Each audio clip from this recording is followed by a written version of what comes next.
Hello, everyone. Welcome to From Nowhere to Nothing, Ontological Oxymorons. I'm your host, Joel Bouchard, a doctoral student in psychology. And with me today is Mr. Norman Gayford, a professor of English and philosophy. Last week, we conducted our first interview with a non-living special guest, the artificial intelligence ChatGPT. We had fun with it and ran into a surprising lack of technical issues or content faux pas, at least on the AI's part. Today, we'll reflect on that interview and discuss the implications of the AI's existence and application. All right, so this is the second part of our two-part interview. Yes. You can still listen to this one if you didn't listen to last week's interview, but they go well together. So if you're just jumping in here, you might want to go back, listen to our interview with ChatGPT. Like I said, it was fun. I wish they'd give it a different name because pronouncing the letters GPT together is really throwing my tongue for a loop. Yeah, it was fun. We asked you some questions about artificial intelligence, then we asked the AI it.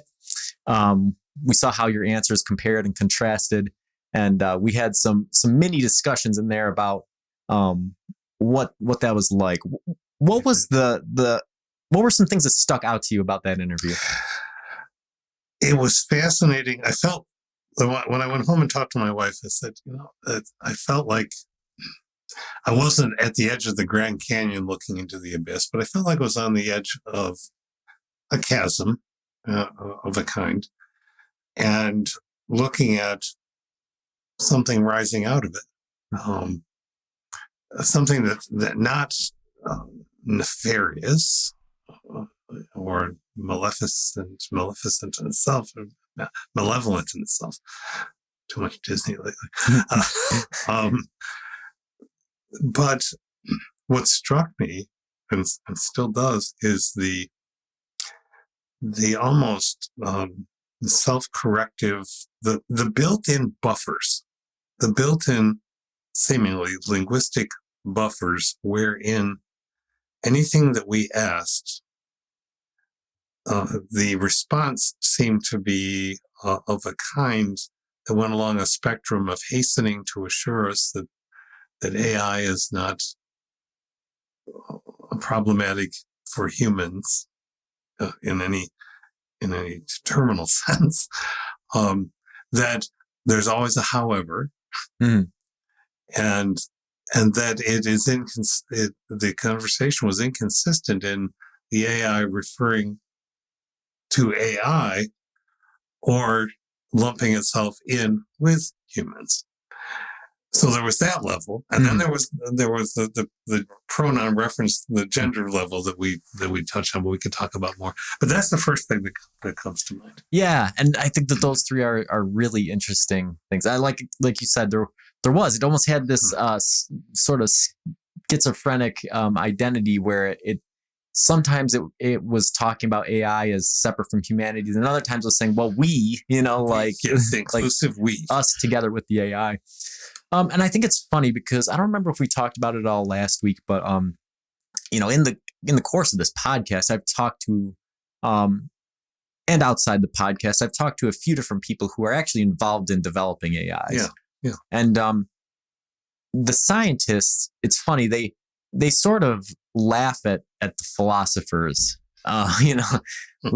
concerns, because, and I think the reason for that is if you're the scientist and you're sort of in the nitty gritty of it, you're looking at it and you're saying, well, this is such a simple thing. Like this is, it essentially only has the intelligence of like a 2-year-old. We're just seeding a couple things, and then this simple program is developing, but it's not really intelligent in any way a human is, and that sort of thing. So it's, these ideas of dangerous AI and stuff are so far out there. But a philosopher's job is to look at a global picture, the entire picture, and then think critically about the implications of things. Yes.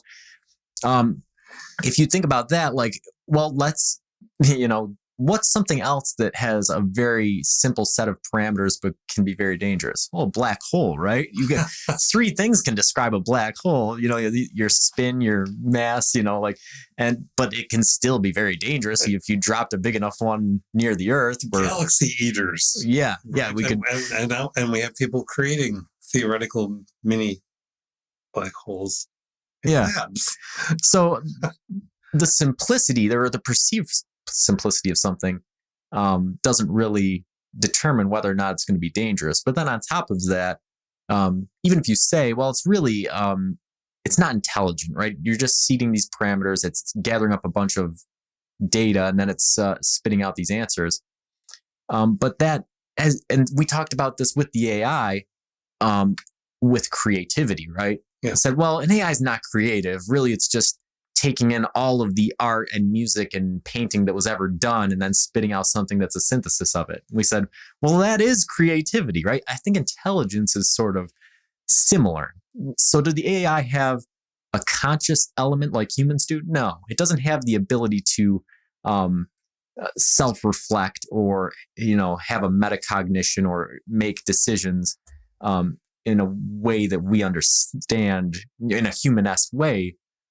But even if it starts with the intelligence of a 2-year-old, the sheer amount of data that it's collecting, and then the way that it's drawing, where it draws its information from, and how it makes decisions about what the output is going to be, it goes beyond a 2-year-old, and in many ways, it goes beyond human beings. Period. Right? Well, it does. It feels like, well, we talked about this a few months ago. The articles where a person who was, I've forgotten his name at the moment, I'm sorry, but it's a person who was working with AI and made the determination that we'd hit the singularity, that it was fully metacognition laced. Right. And many of the colleagues say, no, it's just fooled you. Mm. Well, I think we're at a strange edge. Again, I'm using we'll call it an abyss, a cliff, whatever, where most of us, if you go back to the explanations of things, and we think that we can explain things until we're actually asked. Right. Yeah. Fax machines were, I don't know how it works. Yeah. We're the Wizard of Oz most of the time. I can't come back. I don't know how it works. Okay.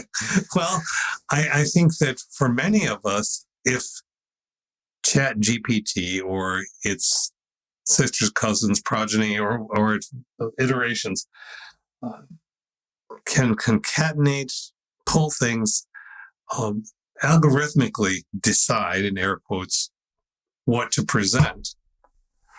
As you said, and I said last week, I can't make a cogent argument that on the surface that's any fundamentally different than what we do. But I can say that some set, but I think it's all in how we contextualize it. And my art teacher and I were talking about this week. Well, and she and I were looking at this AI program that generates art. Again, name eludes me at the moment, but you know what I'm talking about. Yeah, probably DALL-E. DALL-E, yeah. That's it, yeah. And in one sense, we're shaking our heads and saying, that's not the artistic process. Well, but I think more of it is the fact that if somebody tells DALL-E to do this, that, or the other, as if putting in a recipe, and an instant image is generated, that's not art made by the human. It's art made by DALL-E, but it's not from the human perspective. We labor with our art. We don't have to bleed. We don't have to necessarily, but we labor with it. We ponder. We are surprised at some things that occur to us. We look in a mirror and we say, "Oh, isn't the texture of that ceiling reflected in that mirror with the light on it fascinating? I can see water in that. I want to take a picture of that. I want to manipulate the picture. I want to work with it until I've adjusted the filters so I have an ocean, because I see an ocean there." That's my process for doing some kinds of photographic art. It's not representational. Let me show you the most absolutely perfect rendering of that ceiling. But I've made decisions. I know something of an impression that I'm experimenting with that I didn't necessarily know that I even wanted to go to a few moments before that. So I think there's an intentionality built in algorithmically, and I know this is a long response, but built in algorithmically to things like DALL-E or ChatGPT that aren't built into us. Yeah. Yeah, I think that, going back to the job of philosophers, right? And you and I are obviously not professionals. We're armchair philosophers. This is what we do for fun. We're having a pretty deeply philosophical conversation for 15 minutes before the show. It just never stops. When we stop recording, we just keep going because this is our passion. But there are people whose jobs it is, philosophers of science, right? Yes. It's their job to look at this, right? Because when that individual came forward and said, listen, this thing is self-aware, right? The majority of the scientific community, laughed him out of town, right? It's the job of a philosopher of science to say, well, guess what? People did the same thing with Galileo. People did the same thing with, this is the way any scientific progress goes, is that when something new occurs that changes the paradigm, the majority opposes it. Now, that's not to say that it's valid for those reasons, right? It's not legitimate for those reasons. But it means that we shouldn't dismiss something for that reason. We should be looking at why. Right. How. What are the implications of the fact that this educated engineer could come to that perception? And if the perception was wrong, then or inaccurate or not entire, then what leads to that perception? And how are we to actually know? Are we waiting for the gatekeepers to tell us? Yep, it's here. But if you put ChatGPT was out from the end of November, opened up to the wide world to test and look at and poke, and we did some of that poking. And now we have, earlier this week, I believe I sent you the article about this, a very young computer student, seemingly brilliant, who has written a way to tell if something was written by ChatGPT. Yeah. So we have this tool that's been out there and struck GPT before, or a couple of iterations before, but a couple of years. But ChatGPT released in November. And now we've already got somebody responding, because the academic world, understandably, and on some levels, is saying, well, students they can have this machine right there, but how am I to know that this wasn't written, but was or wasn't written by a student? And now we have somebody else coming along and say, here we go. I can give you a reasonable test that looks at the language construction and can tell you whether it seems to be imitative of human language or does not follow some human patterns. Well, bravo. But the point is that that's all statistical and probabilistic. And one of the students' observations was ChatGPT tends to write in sentences that are more or less roughly the same length, but that human writers write long sentences, write short sentences, and have more of a not bombastic, but a burst. I think he calls burstiness as one of the metrics. But I know that I spent a lot of time talking with students in my formal work back in the day about trying to vary sentence lengths to bring more of a conversationality to it. But those students were writing sentences that more or less were 5 to 7, 8 words per sentence. So I can't, the irony and the parallelism, Joel, is fascinating. Yeah, I worry about this with school. All my papers get filtered through an anti-plagiarism tool. And I always, every time I submit a paper, I was thinking to myself, there's so many people in higher education. What are the chances that I'll submit a paper that's very similar to another student's, that we drew the same conclusions completely separately, right? But if the plagiarism tool comes back that I copied this person, then I'm going to be punished for it, right? Yeah. So, the limitations of tools and how tools imitate people, or how people's natural inclinations and how they do things might corroborate how a tool works. I mean, the tools are learning from people, so we expect the tools to operate the way people do. So, Yes, yeah, trying so there's a ceiling on this. I think it's, well, I was always the outrider on this topic, barring trying out some of the plagiarism filters. Because we would have workshops or conventions in which we were required to try these out and then pressured to adopt. Well, it didn't take too much pressure because a lot of people, they're just constantly fretting about plagiarism. I was called naive. I probably seemed that way. I never used a filter beyond having to go through the process in a workshop to test it out,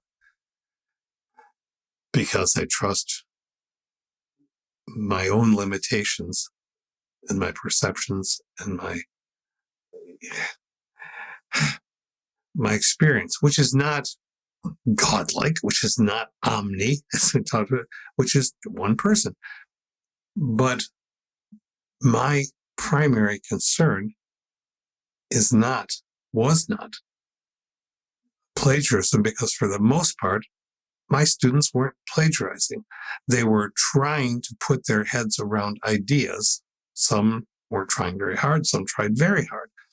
And in so doing, were stumbling and would invariably end up with a quotation from something. And all it took was to say, you need some quotation marks in here. Which part of this was yours? Which part of this was somebody else's? Well, this part I took from a book. Okay, this needs quotation marks. Here's why. So it's that mechanistic formality. Now, I'm not saying that some people did, of course. We're not a police state yet. We're getting closer all the time, in my estimation. And that's in the academic world too. When the very first consideration is whether or not ChatGPT has written of course it's a concern. It's written your paper, but why is it a concern? Why would a student be tempted to do this? Well, 10 seconds and there you've got a paper. But are most students really going to do that? I think that's for me, Joel, the philosophical question. Yeah. I'm not convinced that 90% of students would do that. Yeah. Yeah. No, and I think I agree with you. So we've gotten 18 minutes in. I've asked one question. Yes. I haven't even mentioned what this episode is. That we're talking about conversational AI, which is kind of its own division of AI. So we've gotten so far, and I'm going to mix up the order of the questions a little bit from what I had, because I think it will help the flow. What makes conversational AI necessary? Conceptually? Yeah. Why do we need a conversational AI? There's plenty of AI out there, right? Yeah. And its job is to amalgamate a large amount of information and then give us an output to solve certain problems that we have. Why do we need it to put that output in such a way that we could possibly confuse it for interacting with a human being? I'm going to posit some things. I'm not saying this is absolutely so, but to me, it would be access, rapid accessibility. Ask a question, there's an answer, because we've Google Maps. You want. It would be for an interaction that feels more lively, and therefore with data that might be dull or repetitive, it could be more interesting to have a chat about it. And jumping to something else, it can be, I think there could be great utility for caretaking. We mentioned this last week. So for me, those are three. Yeah. Yeah. I think that you probably hit it on the head there. I think that it's accessibility. I think that's the big one, right? Because there's a lot of AI that do a lot of problem solving, but they're all at higher academic or technical levels. Mhm. I think the goal of the conversational AI is to work its way into everyone's life, which is probably, like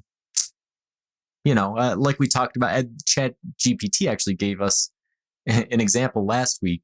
The example it gave was capitalistic in nature, right? Yes. So, Betrayed that bias that his algorithm. right. So you follow the money to get the answer, right? So with AI, you have this powerful tool. If you make it more accessible to a larger amount of people, you're going to increase your profits, which we saw with the parent company of ChatGPT, OpenAI.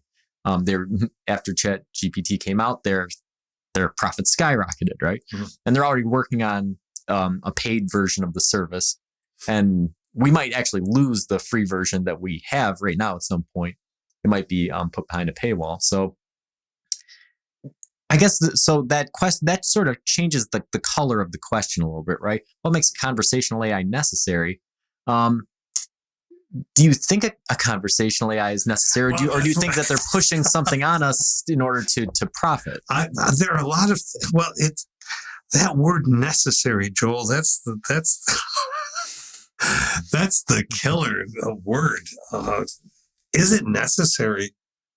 Was it necessary to have computer chips? Yes, if you wanted to go into a computerized world. I'm way oversimplifying. Was it necessary to have the horseless carriage? No, but there were uses that it would imply a need. Was it necessary to have laundry machines and so on? Well, it was supposed to reduce labor. It doesn't always do that for people, but for many people it does. Is it necessary? No. Yeah, I think the story that brings it into focus is Google. ChatGPT is working with Microsoft in order to sort of integrate it into Bing as part of a internet search engine. Mm-hmm. And this sent the alarm bells ringing at Google, right? I think that helps with the question, right? Because you think about how any of us that are old enough, how much our lives changed when Google came around, right? If you wanted to find something on the internet, there were search engines, but you had to word things a specific way. You had to do everything just right to try to get to where you wanted to get. You had to learn Boolean logic. Yeah. And then all of a sudden Google came out, and you just didn't have to put any effort in to get your answer, right? You could type in it. You didn't even have to put anything in a sentence. You just type in a couple words and it will find exactly what you want. Yeah. Do you think that does conversational AI really? I mean, that was a paradigm shifting technology, the Google search engine. Yeah. Do you think conversational AI will have that kind of impact, or do you think that it's really going to do the same thing, but just in a different way?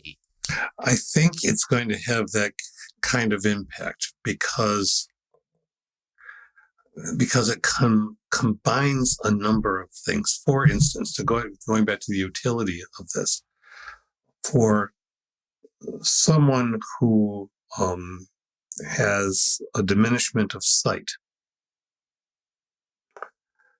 and there have been text readers for some time now, but they started.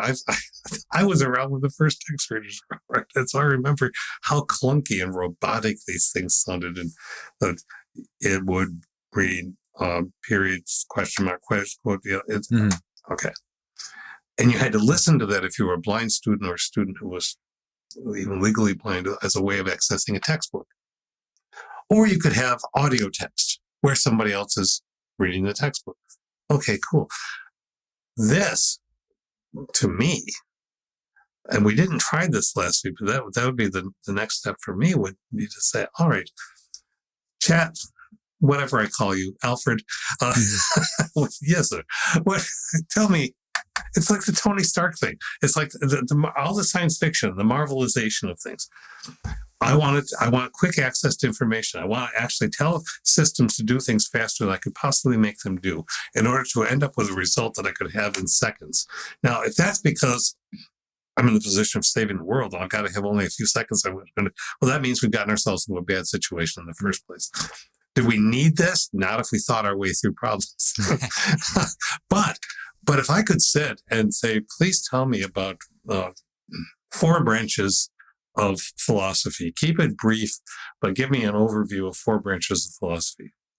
And then when the chat does it, when Alfred says that, then I can say, all right, now, please tell me the 3 preeminent names that arise in the development of these branches. Okay, fine. Which name did you depend on most for your response to me? Did you defer to Kant? Why did you not defer to Kant or those kind of things? That's what I'd be doing with it. Yeah. And no, I think that you're right. I think that it is going to have that kind of effect because I sort of have an anecdote here. I'm a musician, obviously, right? For the most part, I just write my own music, but every once in a while I'll hear a song, right, on a streaming service and say, oh man, that's really cool. I want to figure out what they're doing there. So maybe when I write a song in the future, I can use that musical motive, the hook, not copying it, but using that, how the melody interplays with the harmony or whatever the chord is in a different context, right? So I go to Google and I type in chords for X song. Well, and then a web page pops up and I click on that web page and then it brings up a tab. So on the computer screen, they have marked out, just little dashes that represent the strings on a guitar and then numbers on those strings showing what frets were being played in what order. So I look over it and then I, have to figure out the fingerings and do these sorts of things. I tried with ChatGPT saying, just type in, hey, what makes this song cool? And it spits out this whole string of things and it's accurate. It picks up on what I listened to that I thought was cool. It says, well, you have the bass line walking up while the vocals are walking down. So it's kind of this counterpoint and it's playing over a major 7th chord that's being played on a guitar, which gives it an atmospheric or airy feel. And I go, that is exactly what makes this cool. That's why, And then if I say, okay, well, how do you play this? It comes up with it, right? So it does, when we talk about Google search engine in comparison to previous search engines, right? They accomplish the same thing, but you had to put in a lot more work to get there before.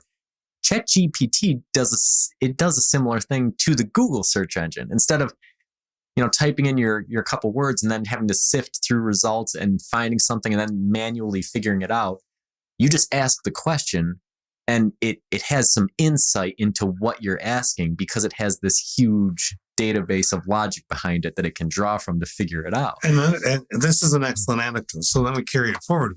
And if you were to say to it, all right, so what were the influences that led to this song? Or you challenge it. You say, okay, let's go to the next level. Let's talk about why, or let's talk about how, or let's talk about focus. This can be an extraordinary tutor, mechanical tutor. I'm using the old term mechanical because going back to, we were talking about the history of AI in various ways last week. The term didn't start getting used formally until a conference in 1956 at Dartmouth, where a group of big thinkers were talking about this, but they insisted on, they were essentially going back to the Turing problem of being able to make something that was linguistic. Its responses would be linguistically indistinguishable eventually, but that's not where they really were starting. What they were starting with, it has to be nuts and bolts. It has to be a machine. And on that goes. But we're talking about a machine that becomes so transparent that we almost forget it's a machine. And that's on us. Why do we want to forget it's a machine? Yeah.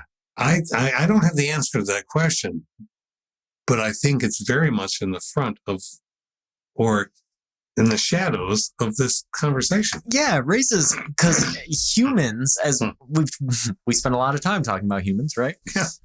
We talk about them in the context of animals. We talk about them in the context of their dealings with each other.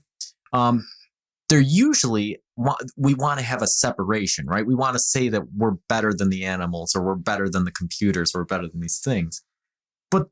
At the same time, we anthropomorphize these things. We look at our pets and we say that they have human characteristics. We take the machines and we try to make them human-like. Yes. So what is that? You know, what is the need to do that? Because I think that can be dangerous. I understand. I'm a science fiction reader, old school, golden age science fiction, all the way up through. It can. What do I mean by dangerous? If we think something's there that isn't, to me, to cross reference into an example, it would be dangerous if I thought that I should depend on my granddaughter to make a logical decision about the next step in a process that we should do. Only because if there were important things hinging on that decision, she might hit on the idea, but she hasn't had the wealth of experience that lots and lots of years potentially can give. But we would probably say, no, don't quite depend on that. Well, when you were doing your military service, everybody on a team presumably was put on a team for some reasons, for whatever skill sets are brought there. You don't know what the skill set is of a machine. Yeah. And you know, it's one thing to talk about humans of varying developmental capacity. It's another thing completely to talk about animals or machines, right? For that reason. I said it to my wife one time. We have a cat, and the cat loves us, right? Snuggles with us. He's great and stuff. And I said, do you think that if we blew him up to the size of a tiger, he would still act this way? Or do you think that he'd eat us? And we really struggled with that question because you don't know what's going on inside the mind of a cat. In many ways, we're all behaviorists, right? We look at the behavior, we look at the output, we look at the stimulus response of these things, and then we try to draw insights about the internal states of it. But we can't do that. We, by definition, cannot know the mind of this cat. It's the same thing with the computer, right? We can look at the output. We can look at the stimulus, which is the data put in. We can look at the response, which is the output put out. And we can look at the way. But if we're trying to determine the internal states of it, we're trying to determine what it can and cannot do intelligently, we are by definition incapable of doing that. We were able to do it in programming because then you were deciding all of the parameters of the thing. Yes. But with artificial intelligence, with seeding, you're just setting a very small amount of parameters, and then the machine itself is filling in the blanks. And once you give that part of the process over to it, you don't have that insight into its internal states the same way. It can mislead. I think now I'm talking way past my wheelhouse. But again, the science, I'm fascinated by science. I'm fascinated by space science and exploration. And there's this really interesting documentary that was out very recently about the Mars probes. And I was fascinated because the builders, the engineers, the technicians, everyone gave a gender to called these devices sisters. Sent these rovers to Mars. The rovers lasted longer than they thought they would.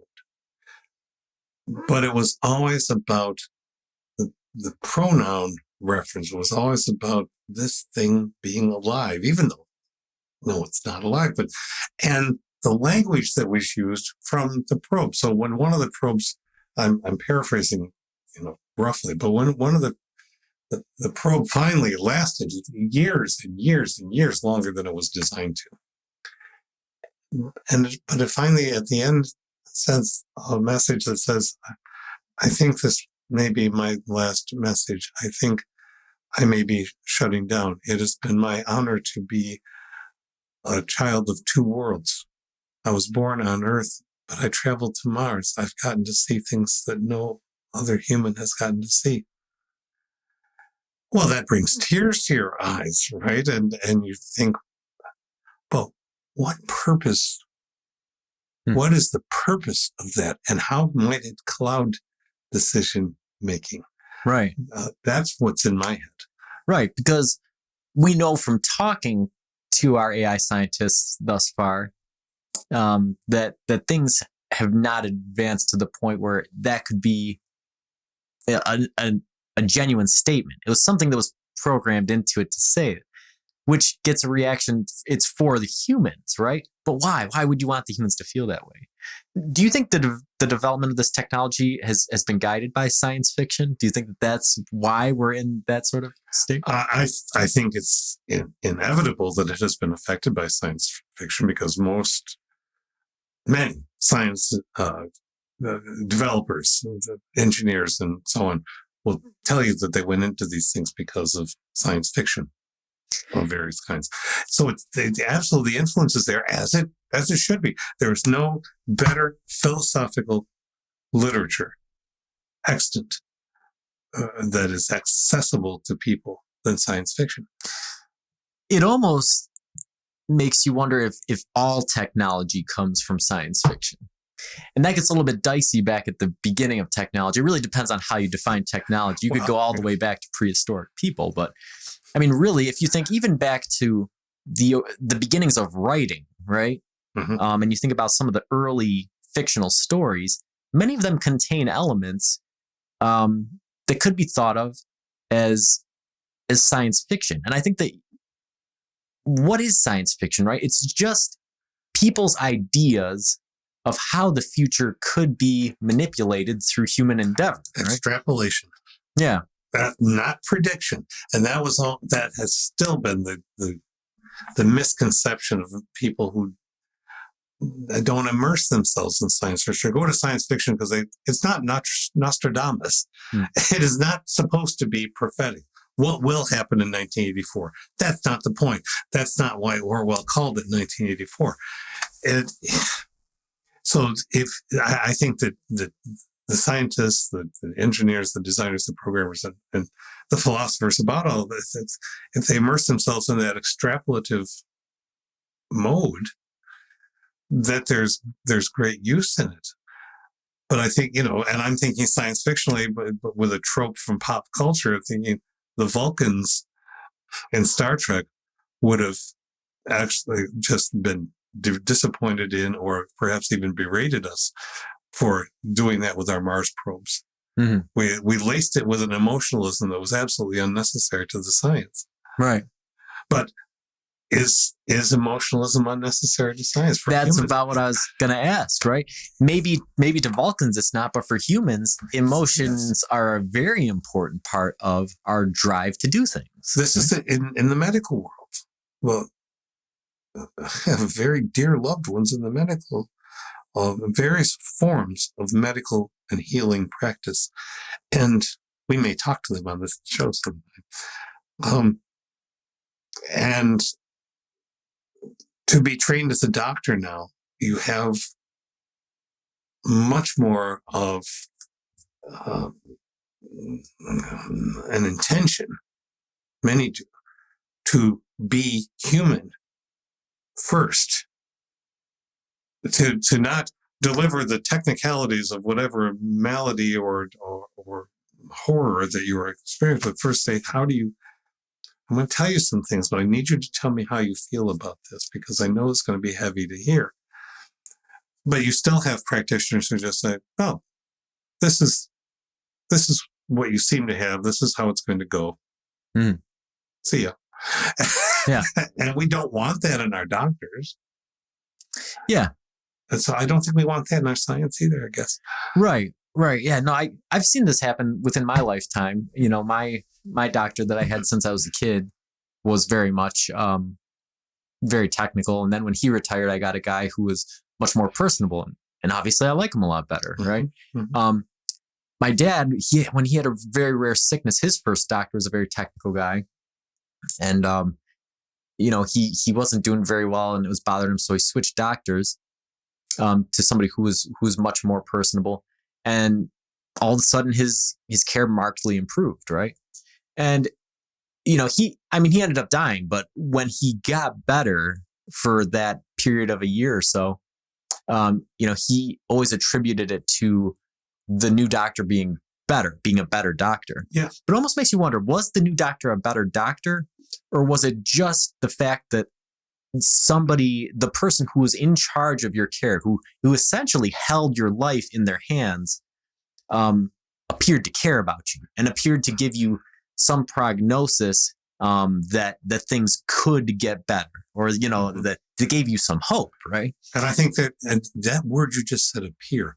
Somebody can appear to care, and we will discern it almost every time, whether they really do or not. They're just markers. Oh, well, there are markers in ChatGPT. Is this artificial or is this real? Well, I think that we do know when empathy, we sense. I won't say we know, but we have a sense of when the empathy is forced or when the empathy is genuine. And that's what makes the conversational AI interesting, right? Is that, like you talked about a few months ago, we had, an engineer whose job it was to work on these things get tricked into thinking that what the emotional, if you think about it, it was emotional, right? Intellectually, because these machines are capable of incredible intellectual feats. But I think that really there has to be that emotional response. It has to have a genuine emotional response in order for us to think of it as being conscious, right? So it did enough linguistically to convince this professional that it had some kind of consciousness, and it probably did it through the manipulation of emotions. Doesn't this take you? You just said that, and it takes you just took me right back to the whole idea of the ghost in the machine. We're living a paradigm external to us in some ways of this, where some neurocognitive philosophers and doctors and scientists say the I, letter I, the pronoun, this generation of this notion that I am a separate and distinct being is just a ghost that has been projected by the machinery of our brains. Well, maybe that's why we want an I. Yeah. In the AI. Yeah, and then it gets real interesting, right? Because then you take the meta view, right? So if we look at it and we say, okay, well, the machine isn't really capable of being, the way that they put it in the field is an artificial general intelligence, something that is equivocated with humanity. You don't have an artificial general intelligence until this machine expresses something beyond intellect, until it has emotions, until it has consciousness. But then we talk about philosophy of the mind, and we think, okay, well, if we step behind our own heads for a minute and we look at ourselves, we say, okay, well, if we're defining emotions and consciousness as the parameters that create something like us, our emotions and cognition, even real things in the way that we experience them subjectively, are they objectively there? And there's a lot of debate about this in science and in philosophy. I'm currently, I'm working on a doctorate in psychology, and what I'm looking at primarily is consciousness, right? And theories on consciousness, it's sort of the Wild West out there. They span the gambit of how scientists are trying to figure out how consciousness originates and what its function is. But some of them that are gaining a lot of traction are saying that consciousness is an illusion, right? Really, what consciousness is just an overdeveloped memory system. So as you and I are talking, I'm not choosing to say the words that I'm saying. I'm just saying them. And then later on, very short amount of time, but still after the fact, I'm experiencing this moment And that's part of what helps me remember what's happening in order to use that down the road in other interactions that I may have, right? And that sounds really far out, but there's been experiments that have demonstrated this. I sent you one where it was tracking eye movement, looking at a picture of a bee, right?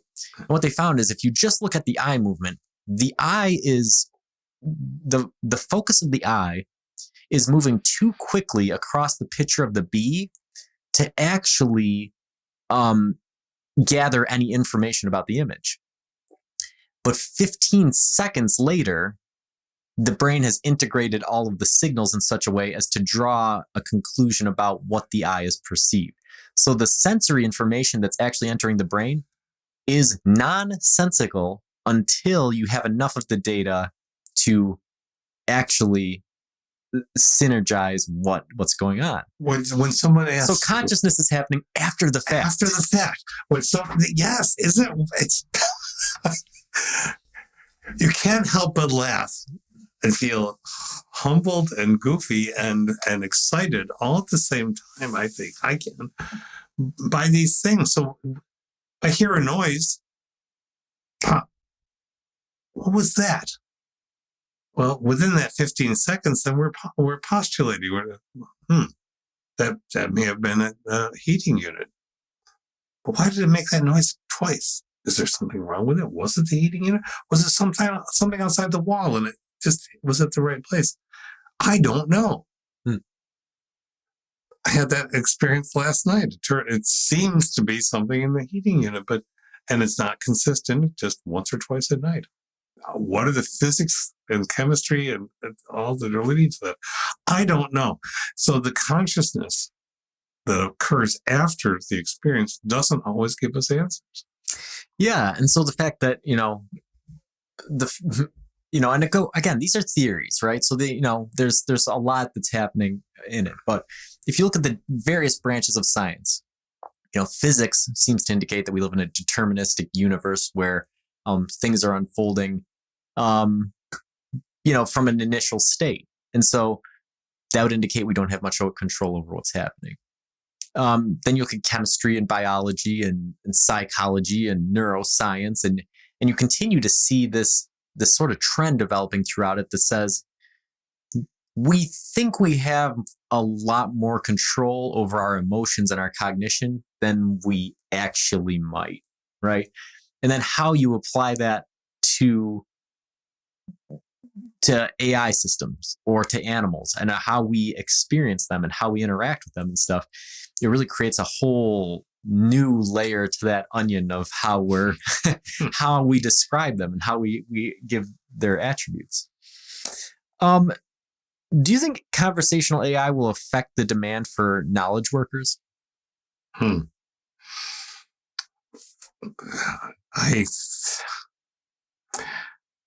I would like to think that it would be a situation that would cause the explosion of need for knowledge workers to refine, to contribute, to make sure that current data has some kind of filter.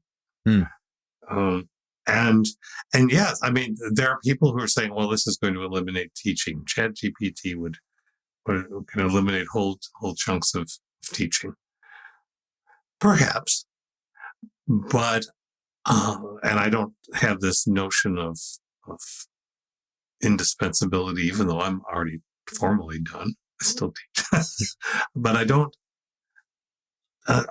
think it's absolutely necessary or absolutely given that would eliminate, because I think that the pandemic taught us that while we like to work more at home, there are a lot of people who didn't like to learn or attempt to learn through Zoom, right? That we're not talking about Zoom now. We're talking about ChatGPT. I think there might be people who might not want to have that same voice, so they change the voice, but it would still be the same affect. And ultimately, it's still not an interaction with a human who might see in the way your eye moves, the way your eyebrow might see in the way your head tips, a question, an uncertainty, and the human teacher says, you have a question. I don't think we're anywhere near that. Yeah. I'm sort of torn on it, right? Because I think on the one hand, if I was spending a lot of money to get my doctorate, which I'm not, and if I was planning on being a teacher or professor, which I'm not, I would be concerned about this, right? Because it does seem that maybe not now, but maybe within a decade or two, there might not be a need for teachers or professors, especially like I said, with my anecdotal use of it, and asking it to teach me things about music or about writing. How accurately it did so would seem to be more effective than a random teacher or professor that you might pluck out of the world. But on the other hand, I agree with what you're saying, right? And I think that this is reflected in like Dali's art, right? I think that visual representation is much more powerful than the linguistic one you have with ChatGPT. If anybody's ever used Dali, if you ask it to create a picture for you, right? You can put in a very detailed description of what you want, and you can picture that picture in your head. But what it gives you is not that. Mm-hmm. What it gives you is something that is probably much more technically accurate based on the description that you gave. And it might be right, in quotes, based on the average of all of the input of humankind. Mm-hmm. But it doesn't address your personal, individual vision, right?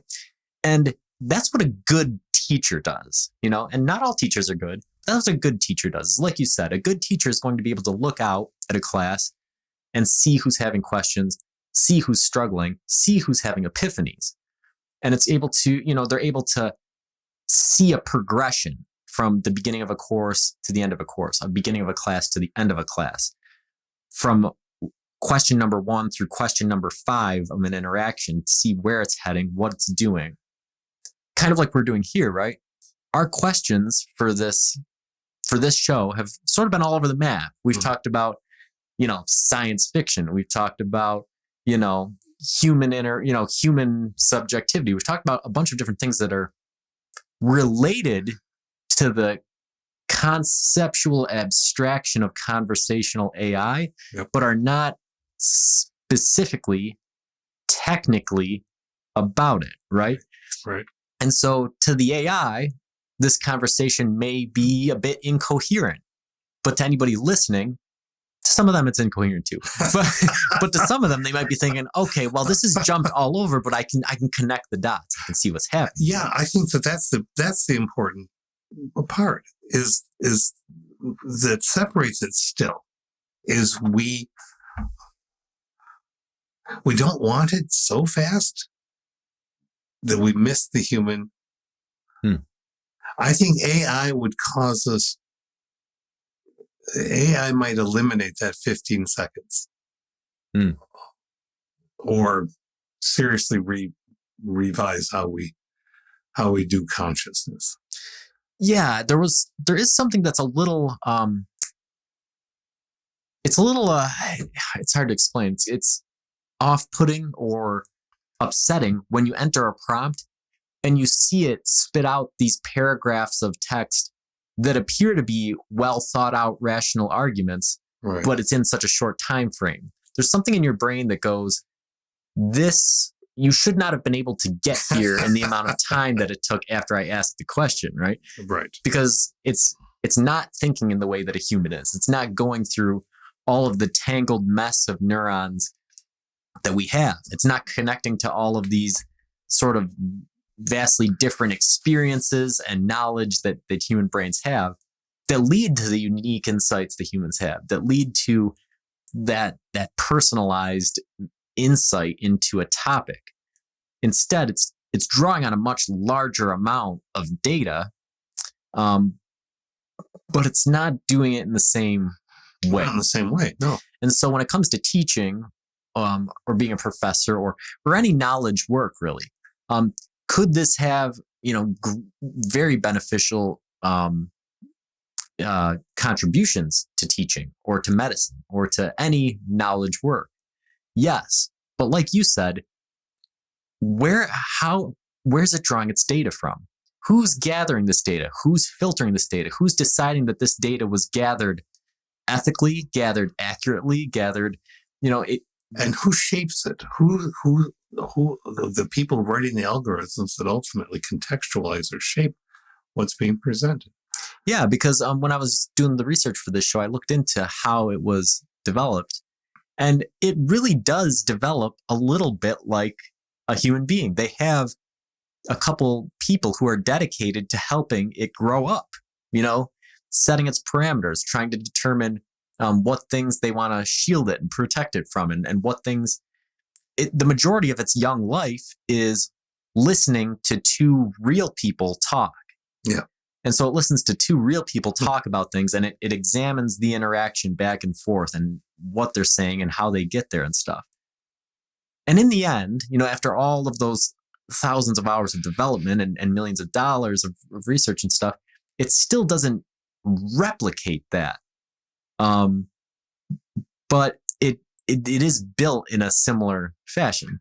We are at a moment that this should be mind-blowing. It was mind-blowing for me. But you stumble back upon these impressions, and you cross-reference and you check. In 1637, Descartes, our grand dualist, he wrote this: if there were machines which bore a resemblance to our body and imitated our actions as far as it was morally possible to do, which is an interesting thing, we should always have two very certain tests by which to recognize that for all that, they were not real men. And he goes on to talk about the tests. 17th century speculation about if there were machines. It's science fictional, philosophical. We've been thinking about this a long time in human context. Yeah. There wasn't even really practically in any way to make a machine that could do anything remotely close. Some calculators. There were the right. Figures, but even so, yeah, we have been dwelling on this a long time. Yeah, we really just scratched the surface in this episode, but that's the beauty of the podcast is we're going to continue to talk about it in the future. I'm sure we'll continue to look at it. But until next time.